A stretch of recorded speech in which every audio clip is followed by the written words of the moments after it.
Assalamualaikum warahmatullahi wabarakatuh. Perkenalkan, nama saya Taufik MD. Saya adalah guru sejarah di Unit Kerja SMA Negeri 4 Karawang, Kabupaten Karawang, Provinsi Jawa Barat.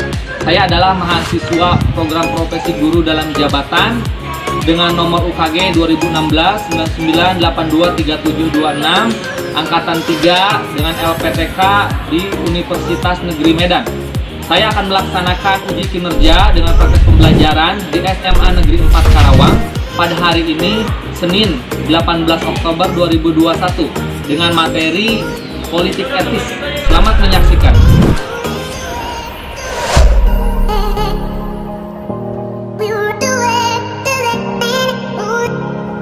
Assalamualaikum warahmatullahi wabarakatuh. Waalaikumsalam warahmatullahi wabarakatuh. Sebelum masuk kelas, Bapak akan cek dulu, kemudian juga cuci tangan. Silakan kalau yang sudah masuk ke kelasnya ya. Oke, silakan yang pertama. Oke, silakan. Jangan lupa ada sabun tulisan oke. Oke. Oke. Eja. Oke.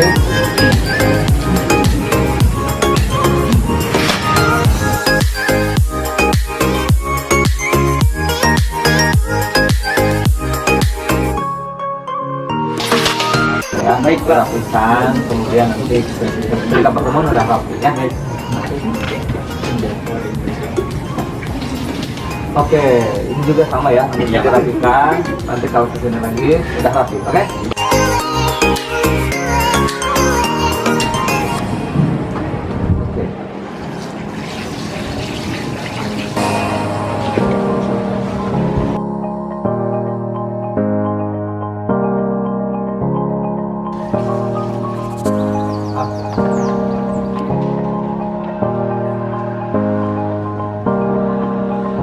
Assalamualaikum warahmatullahi wabarakatuh. Waalaikumsalam warahmatullahi wabarakatuh. Selamat pagi. Pagi. Selamat pagi. Pagi. Selamat pagi. Pagi. Alhamdulillahirrahmanirrahim. Terima kasih kepada kelas 11 IPS 2. Pada kesempatan kali ini kita bisa bertatap muka kembali setelah sekian lama kita pembelajaran dilakukan secara daring. Ya, meskipun kita sudah diizinkan untuk belajar secara tatap muka, tetapi seperti yang sudah Bapak sampaikan sebelumnya, bahwa kita harus tetap menjaga protokol kesehatan ya. Kemudian juga ketika di rumah harus tetap menjaga juga kesehatannya agar kita dalam pembelajaran selanjutnya bisa bertemu kembali atau bisa bertatap muka kembali, dan juga kemudian nanti situasi di Indonesia khususnya bisa kembali aman, bisa kembali normal seperti sedia kala, dan pandemi ini kemudian berakhir. Terima kasih kepada kelas 11 IPS 2 yang dipimpin oleh KM-nya tadi juga sudah berpartisipasi melakukan aktivitas dalam menjaga protokol kesehatan. Pada kesempatan kali ini Bapak akan menyampaikan materi ya. Sebelum menyampaikan materi, alangkah lebih baiknya kita berdoa terlebih dahulu ya. Bapak persilakan kepada ketua kelas untuk memimpin doa pada pertemuan kali ini. Ya, baik. Sebelum mulai kegiatan pembelajaran pada hari ini, alangkah baiknya untuk kita semua agar membaca doa terlebih dahulu. Membaca doa dimulai.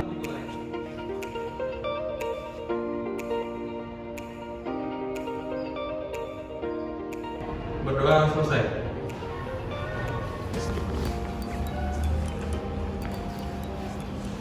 Oke, terima kasih kepada ketua kelas yang sedang memimpin doa. Mudah-mudahan dengan kita berdoa kegiatan pembelajaran kita pada kali ini berjalan dengan baik dan juga mendapatkan ilmu yang bermanfaat. Oke, sebelum Bapak melanjutkan kepada materi, Bapak akan mengecek dulu ya kehadiran.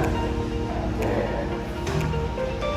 Arya Haji Jatunisa. Oke, Asipanur. Oke. Dela Pusti.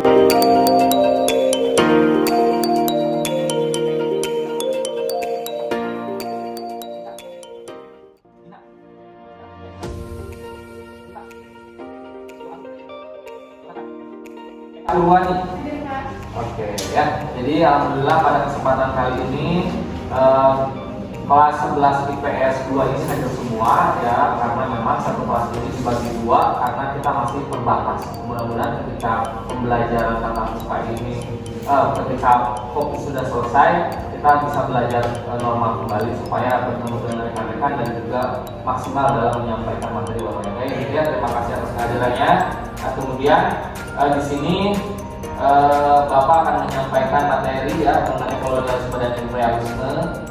Ya, pertemuan hari ini akan membahas mengenai kolonialisme dan imperialisme, di mana pertemuan sebelumnya kita sudah membahas mengenai sistem tanam paksa. Jadi pada kesempatan kali ini kita akan membahas mengenai politik etis yang sudah Bapak sampaikan sebelumnya.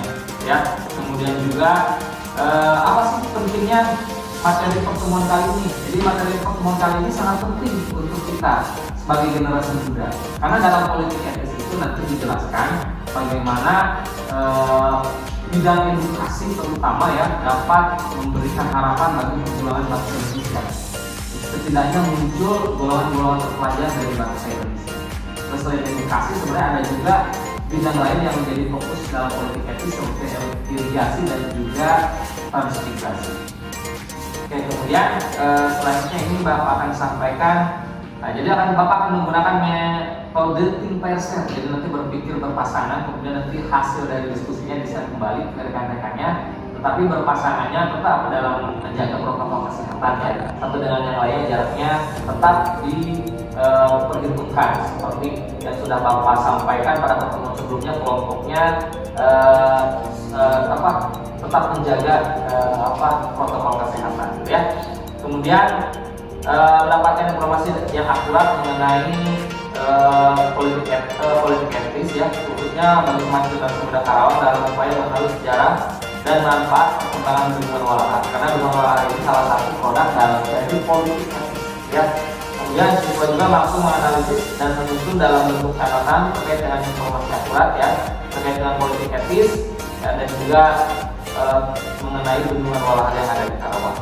Nah, oke, sebelum kita lanjut, Bapak ada sedikit video yang sudah Bapak buat ya, di YouTube juga sudah ada, sudah Bapak share beberapa tahun belakangan ini. Bapak yakin kakak tingkat sudah melihat ya, itu edukatif ya mengenai bendungan Walahar.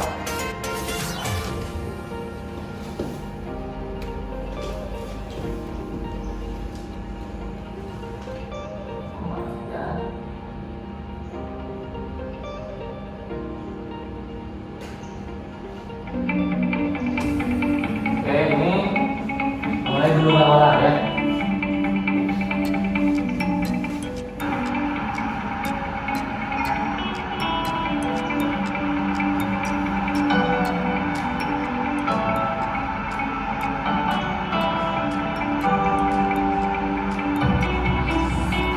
Kalau kalian adalah sekitaran Ciampel atau bahkan di wilayah Jawa Timur pasti sudah main. Jika kita berjalan-jalan di sekitar wilayah Walahar atau di kecamatan lain tepatnya, kita akan melihat salah satu bendungan itu merupakan salah satu bangunan bersejarah yang ada di Kabupaten Karawang. Bendungan Walahar dibangun pada masa pemerintah kolonial, tepatnya pada masa politik etis. Bendungan ini mempunyai fungsi yang sangat besar, khususnya pada lahan pertanian di Kabupaten Karawang, pada sektor pertanian, di mana sektor pertanian menjadi unggulan di wilayah Kabupaten Karawang. Bendungan Walahar terletak di Desa Walahar, Kecamatan Kelaring, Kabupaten Karawang, Provinsi Jawa Barat.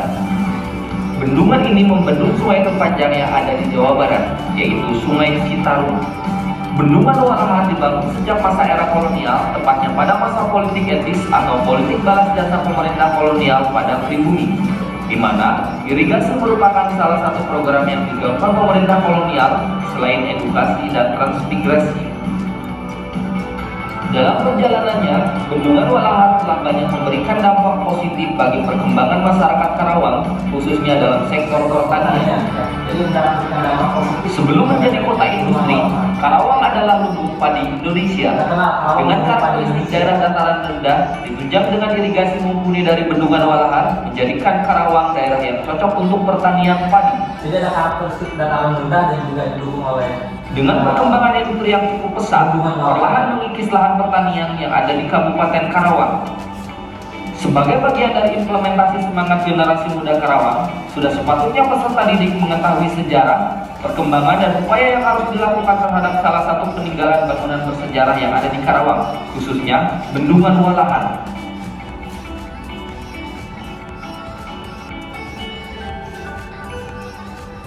Oke, ya, itu sekilas mengenai video yang sudah Bapak buat mengenai Bendungan Walahar ya. Barangkali kalian orang-orang sekitar Ciampel ataupun sekitar Karawang Timur pasti murid-murid Bapak ini sering melihat bagaimana Bendungan Walahar di sana gitu ya.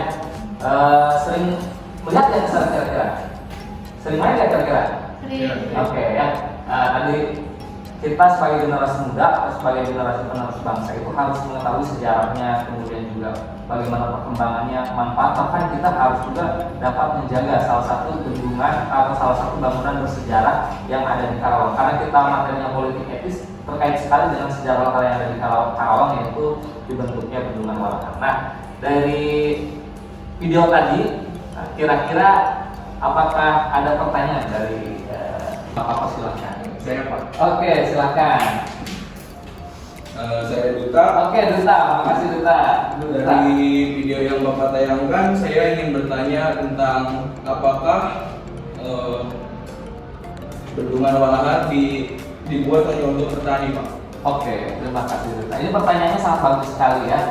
Oke, apresiasi Bapak pertanyaan Duta tadi. Apakah Bendungan Walahar itu dibuat hanya untuk lahan pertanian aja gitu ya? Ataukah memang ada fungsi lain gitu ya? Karena bendungan ini dibuat pada saat politik etis tadi sudah Bapak sampaikan. Apakah ada yang sudah tahu atau sudah baca modulnya atau barangkali sudah baca-baca di sumber-sumber lain? Bapak persilahkan sebelum Bapak menjawab. Silakan kemudian Bapak barangkali ada yang mau menjawab pertanyaan dari Duta. Oke, ini Ibrahim. Oke, Ibrahim silakan. Saya ingin menjawab pertanyaan dari Duta. Oke. Kebetulan rumah saya dekat dengan lahan pertanian. Oh, di sana ya rumahnya dekat. Oke. Ya. Bahwa Bendungan Walahar memang diciptakan untuk lahan pertanian. Buktinya lahan pertanian di dekat rumah saya terairi dari irigasi Walahar. Oke, berarti yang Ibrahim rumahnya dekat Bendungan Walahar ya? Ya. Oke, bagus sekali ya. Terima kasih ya.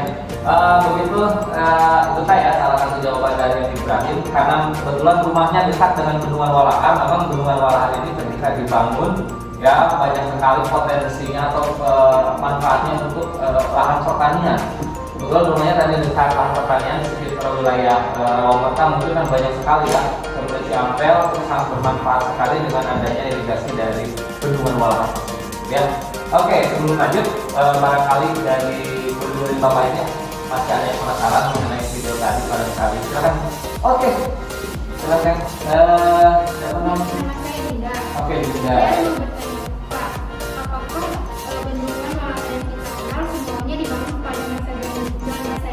Oke, Dinda ya. Oke, tadi Dinda bertanya ya. Sebelumnya Bapak apresiasi dulu, terima kasih pertanyaannya bagus sekali ya. Kata Dinda, apakah Bendungan Walahar ini dibuat hanya atau didirikan hanya ketika masa pemerintahan kolonial aja atau seperti apa gitu? Barangkali ada yang bisa menjawab, diperbolehkan sebelum Bapak nanti jawab ya. Oke, silakan. Nama saya juga Pak, saya Oke, akan Dio. jawab pertanyaan Dinda. Oke, silakan dia. Saya pernah lewat ke Bendungan Walahar. Di situ juga ada tulisan mengenai perbaikan ketika masih Indonesia setelah merdeka tahun ini salah. Oke, Dio ya. Ini mungkin dengan rekan-rekan yang lain juga sering lewat ke wilayah Walahar ya. Ketika lewat di situ memang ada perbaikan.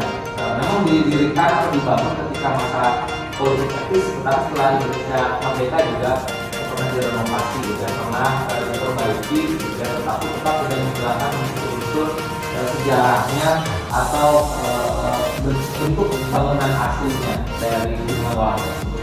Terima kasih Dio, kemudian juga terima kasih Ibrahim, juga bertanya terima kasih kepada Duta dan juga terima kasih kepada Dinda ya. Oke, atas apresiasi sama pemberian apresiasi yang besar ya. Nah, itu adalah sebagian dari pertanyaan dari rekan-rekan. Nah, tadi video Bapak bisa dicek, dilihat di YouTube Bapak ya, di Story. Selain itu juga banyak sekali video-video edukatif selain dari bendungan walahan tadi ya. Kemudian masuk ke materi ya. Pertemuan kali ini ya kita akan membahas mengenai politik etis seperti yang sudah Bapak tadi sampaikan ya di materi kita politik etis. Namun sebelumnya Bapak sebenarnya sudah menyampaikan kepada ketua kelas dan suruh di-share ke rekan-rekan di sini untuk LKPD dan juga modulnya sebagai bahan acuan atau bahan referensi ketika kita pertemuan di kelas gitu ya. Nah, apa itu politik etis? Nah, sebelum Bapak jelaskan, apakah ada yang tahu apa sih itu politik etis? Oke, silakan Adrian. Sebelumnya saya Adrian, izin menjawab pertanyaan yang Bapak berikan tadi. Maksudnya? Dari yang saya baca di modul, jadi politik etis itu bentuk balas budi pemerintah Belanda ke pribumi Indonesia gitu Pak. Oke, yang berarti Adrian sudah baca modulnya ya, bagus sekali ya. Terima kasih. Berarti rekan-rekan yang lain juga mungkin sudah baca modulnya ya yang Bapak sampaikan. Politik etis tadi betul disampaikan oleh rekan kita Adrian bahwa politik etis itu disebut juga etis politik ya. Ini adalah pemikiran yang mendasari bagaimana pemerintah kolonial itu harus membayar hutang budi kepada pribumi Indonesia, di mana sebelumnya kita ketahui pribumi Indonesia itu sebagai objek dalam memerlukan kekayaan dari Indonesia. Kita tahu sebelumnya ada politik etis pada pertemuan sebelumnya kita sudah membahas. Nah, politik etis itu dampaknya sangat besar bagi pribumi Indonesia. Itu tentunya dampak kemiskinannya, dampak sosial yang di mana banyak sekali penderitaan dan sebagainya. Tetapi positifnya sangat besar buat pemerintah Belanda, terutama karena mereka mengalami keuntungan yang cukup besar, ya, keuntungan yang sangat besar, tetapi tidak memperhatikan masyarakat di daerah jajahannya di Indonesia atau di Nusantara pada saat itu. Sehingga muncul kritikan untuk membalas jasa kepada pribumi Indonesia. Bagus sekali, terima kasih Adrian ya. Politik etis di sini pada awalnya memang ini kritikan yang muncul dari salah satu tokoh di sini bisa kita lihat. Tokoh ini namanya adalah Van der Venter ya. Van der Venter ini seorang berbangsa Belanda, tapi dia memperhatikan masyarakat Indonesia pada saat itu atau pribumi Indonesia yang miris sekali karena kemiskinannya, karena penderitaan.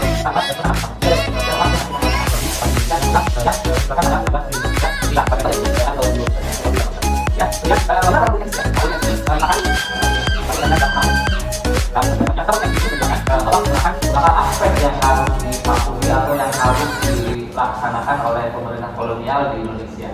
Ya, 3 aspek tadi nanti masing-masing Bapak menjelaskan. Yang pertama adalah edukasi, ya, di mana masyarakat pribumi Indonesia di sini mulai dipertimbangkan atau mulai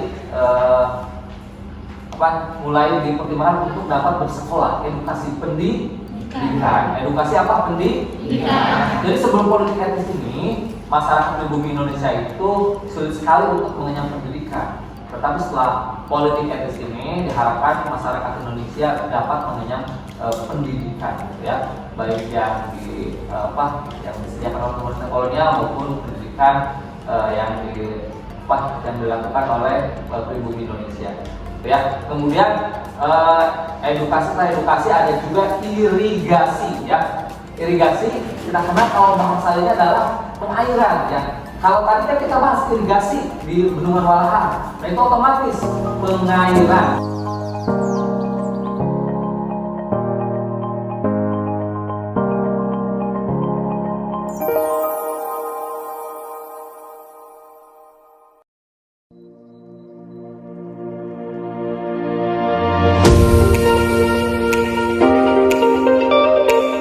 Sekolah tadi sudah Bapak sampaikan ya, sebanyak sekali.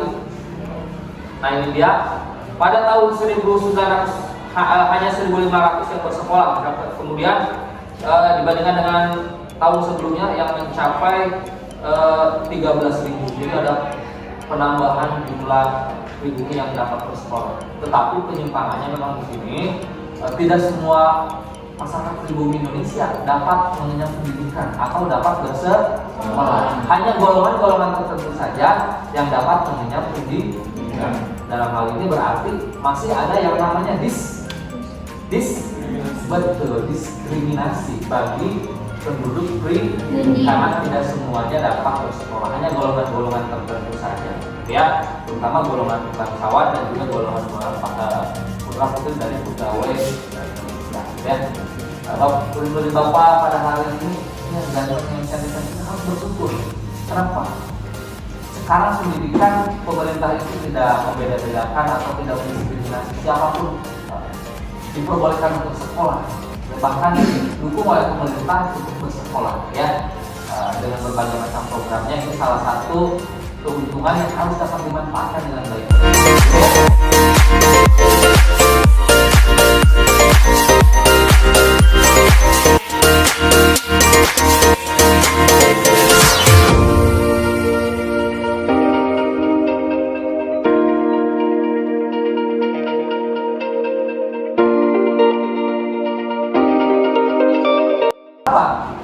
Untuk pemerintah kolonial itu, untuk pribumi Indonesia itu mendapatkan potensi masa depan yang cukup cerah, karena di wilayah Jawa itu yang namanya penduduknya padat pasti akan menimbulkan berbagai macam permasalahan, ya. Tapi ketika dilakukan konsentrasi itu otomatis akan membuka harapan baru. Harapan baru untuk apa? Untuk pribumi Indonesia ini mendapatkan pekerjaan yang baik, mengolah wilayah yang masih kosong, ya. Tapi ternyata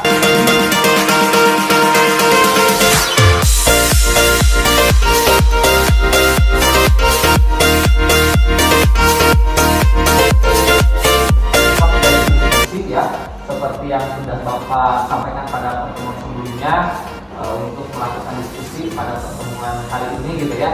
Diskusinya hanya dengan rekan satu bangku, karena rekan satu bangku sekarang memang dipisah dengan jarak ini. Silakan yang dengan yang kanan, gitu ya. Dan sudah kemarin Bapak membagikan kelompoknya. Bahan diskusinya adalah ini, ya. Yang pertama itu adalah analisislah penyebab diterapkannya politik etis di Hindia Belanda untuk siswa yang duduk pada barisan 1. Jadi poin barisan 1 ini nomor 1, gitu ya. Yang kedua, analisislah mengapa harus dibuat bendungan Walahar di Karawang pada masa politik etis. Ini untuk rekan-rekan yang duduknya di barisan, ya. Kemudian yang ketiga, analisislah kegunaan bendungan Walahar bagi masyarakat Karawang pada masa politik etis, ya, untuk yang duduknya di Sabtu 3. Nah, yang duduknya di Sabtu 4, pertanyaan keempat, analisislah peran generasi muda Karawang dalam menjaga kelestarian dan kegunaan bendungan Walahar di Karawang. Jadi silakan nanti berdiskusi, dan kemudian nanti jawabannya bisa langsung diketik, ya, ada gerbong laptop, ya. Oke, bisa diketik, kemudian bisa disampaikan di aplikasi My School, ya, My School, ya. Oke, bisa disampaikan di aplikasi My School, ya. Ini aplikasi yang dibuat oleh sekolah.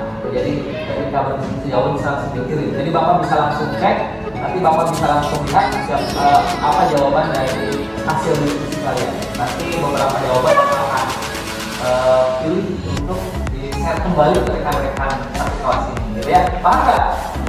Ada yang ingin ditanyakan? Oke, paham? Berarti menyimak, ya, dari pertemuan sebelumnya untuk materi hari ini dan juga ketika aplikasinya hari ini kalian paham. Terima kasih menurut Bapak ini. Silakan untuk berdiskusi ke rekan satu bangkunya masing-masing, ya. Tapi tetap menjaga protokol sesuai dengan jarak, ya. Oke, silakan. Ada jaga jaraknya, ya. Oke, itu. Oke, silakan, ya. Berdiskusi efektif, efisien, ya. Oke, yang punya laptop silahkan digunakan laptopnya diskusi karena langsung dikirim hasilnya di aplikasi My School, ya. Jadi cepat bakal, Bapak sudah ada notifikasinya, nanti Bapak akan langsung jawabannya. Bagi yang tidak bawa laptop bisa menggunakan Android, ya. Jadi bisa juga di Android, ya. Oke, silakan. Pertanyaan versi pertama, kedua, dan ketiga sudah ada.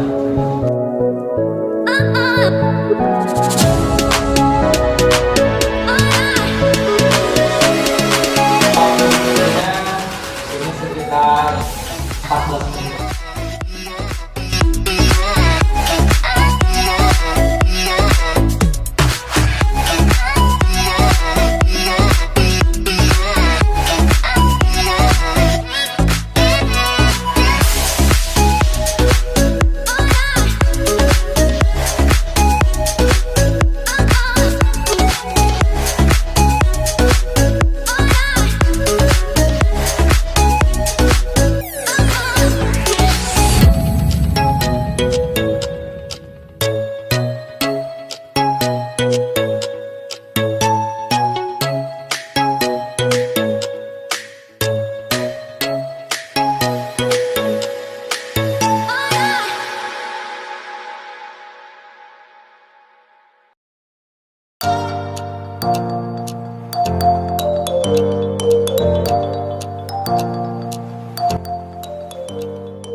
Oke, waktunya sekitar 5 menit lagi ya. Jadi kalau yang sudah akan beres, sudah diberikan filenya, kemudian dikirim ke aplikasi My School ya. Kemudian persiapkan, nanti siapa tahu Bapak panggil untuk menyampaikan hasilnya gitu ya.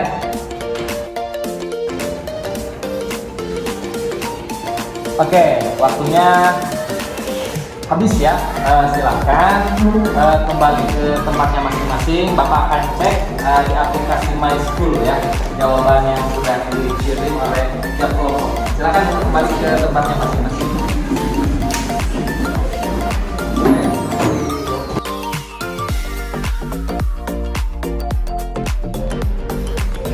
Oke ya, Bapak sudah terima beberapa hasil diskusi kelompok di aplikasi My School di room Bapak ya. Sebentar Bapak akan cek satu-satu. Oke.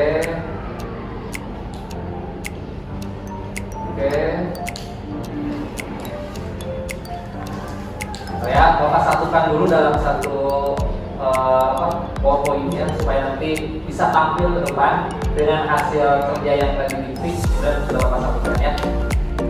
Oke.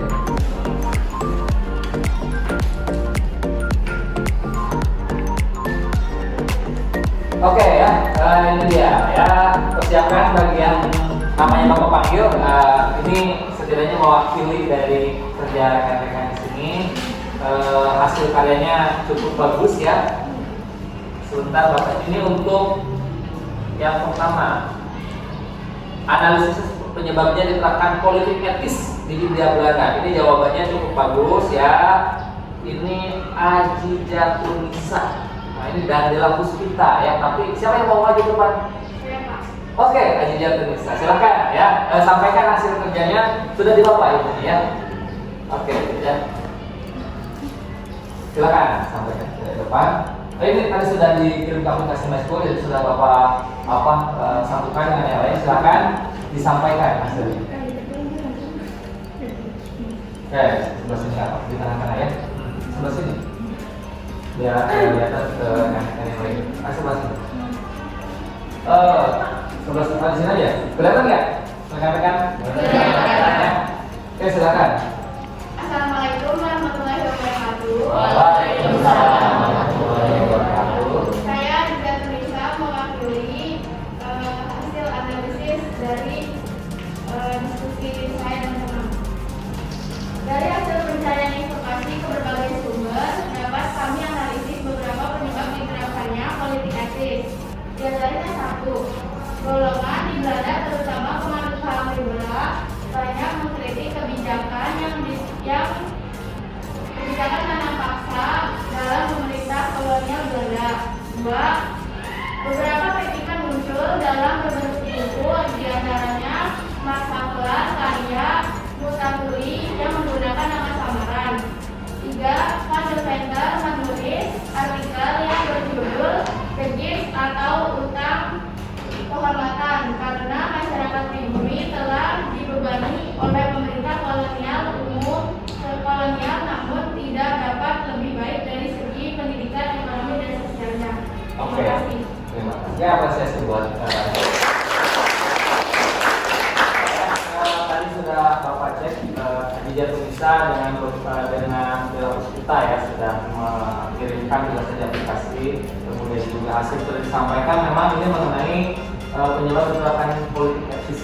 Memang betul, berarti mencari sumber juga ya. Selain itu tadi ada juga di modul ya, berarti membantu. Oke, terima kasih kepada kelompok Aji Jatunisa ya telah memberikan. Kemudian untuk selanjutnya kita lihat, oh ini dia jawaban cukup bagus dari Amalia dan Asyifa. Kira-kira siapa yang mau menyampaikan, mewakili?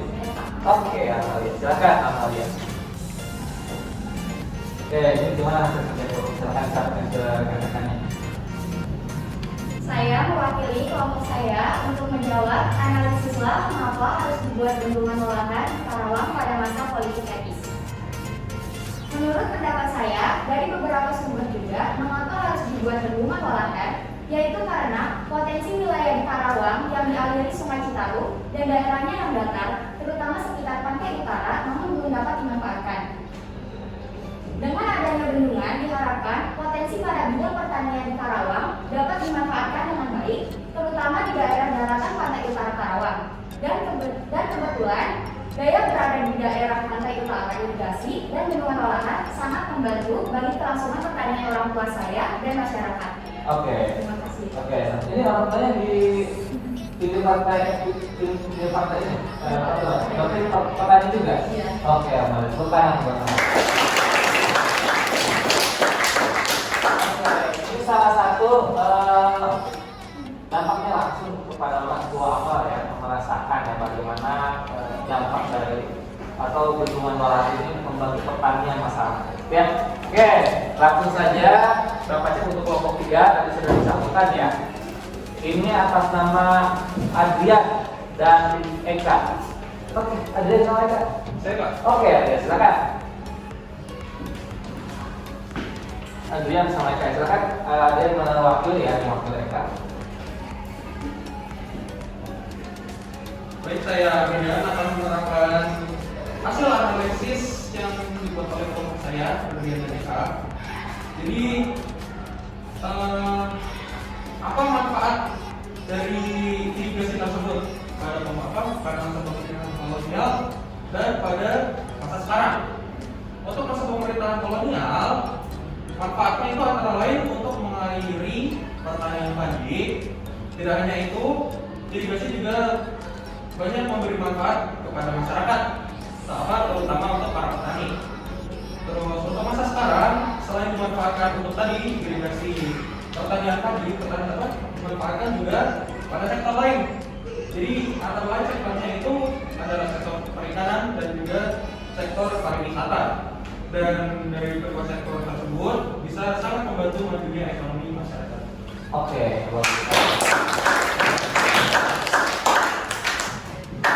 Oke ya, terima kasih jawaban dari kelompok 1, 2, 3 ya, sangat bagus sekali. Kemudian yang terakhir tadi Adrian menyampaikan bahwa ini potensi sangat besar ketika masa lampau, ketika masa sekarang lebih besar lagi. Ketika masa sekarang bahkan selain untuk sarana irigasi pertanian dapat juga dimanfaatkan untuk sektor lain tadi. Banyak yang memelihara ikan gitu ya dengan adanya bendungan tersebut. Kemudian selain itu banyak juga masyarakat yang datang sehingga seperti berwisata. Kita tahu kalau pariwisata itu pasti menghasilkan manfaat ekonomi untuk masyarakat sekitar, khususnya yang ada di sekitar bendungan Walahar ya, di kecamatan Kelari gitu ya.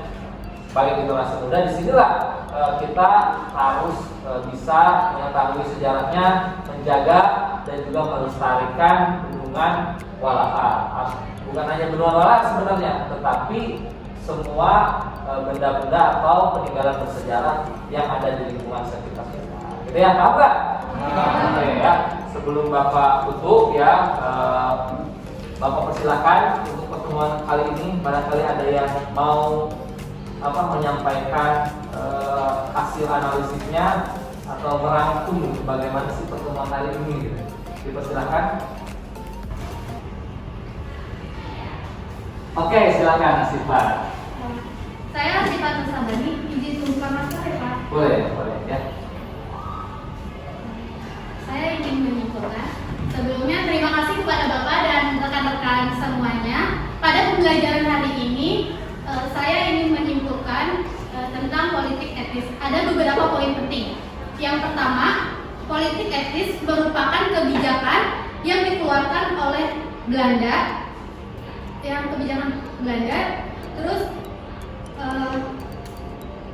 akibat munculnya kritikan-kritikan oleh tokoh-tokoh Belanda mengenai nasib para bangsa Indonesia yang tidak dipedulikan. Yang kedua, politik etis ini diprakarsai oleh Van der Venter. Yang ketiga, ada beberapa aspek utama pada politik etis. Yang pertama edukasi pada bidang pendidikan. Yang kedua ada mitigasi pada perpindahan penduduk. Yang ketiga ada irigasi pada bidang perairan. Nah, yang poin yang keempat ini ada salah satu di mana di daerah Karawang ada bukti pada politik etis, yaitu salah satunya bendungan Walahar. Jadi bendungan Walahar ini masih beroperasi sampai sekarang. Dan yang kelima ini bendungan Walahar salah satu program politik etis yang masih berfungsi pada bidang irigasi. Yang keenam, sebagai generasi penerus bangsa, sepatutnya kita harus menjaga dan melestarikan bukti-bukti sejarah pada politik etis. Terima kasih. Oke, bagus ya. Oke, terima kasih. Bagus sekali tadi kesimpulan yang disampaikan oleh Asifa ya. Ini sangat mewakili sekali materi kita hari ini. Bapak percaya Asifa itu rajin menulis, gitu. Tadi juga sesuai dengan apa yang disampaikan ya. Memang betul tadi rangkumannya bahwa disampaikan latar belakang pelaksanaan politik etis, gitu. Kemudian juga pelaksanaan politik etis juga tadi disampaikan, bahkan politik etis yang diterapkan di Karawang salah satunya adalah dengan dibangunnya bendungan Walahar. Bahkan tadi dibui pesan bahwa sebagai generasi muda kita sepatutnya untuk mengetahui, menjaga dan melestarikan benda-benda bersejarah atau peninggalan-peninggalan bersejarah yang ada di Karawang, khususnya di bendungan Walahar. Ya. Kemudian untuk pertemuan selanjutnya dipersilahkan untuk mencari informasi ya, karena pertemuan selanjutnya kita akan membahas mengenai pergerakan nasional. Pergerakan nasional ini diakibatkan salah satunya oleh politik etis. Tadi ada edukasi munculnya golongan pelajar, kemudian yang mempelopori munculnya pergerakan nasional, organisasi pergerakan nasional berkaitan dengan materi sekarang. Ya, nanti Bapak share LKPD sama modulnya agar pertemuan yang akan datang dapat efektif dan efisien. Gitu ya. Oke, sebelum pertemuan ini berakhir, silakan kepada ketua kelas untuk dipimpin doa karena pertemuan kali ini sudah selesai. Baik, sebelum mengakhiri acara kegiatan KBR pada hari ini, alangkah baiknya untuk kita membaca doa terlebih dahulu agar tentunya kita dapat bermanfaat. Membaca doa mulai.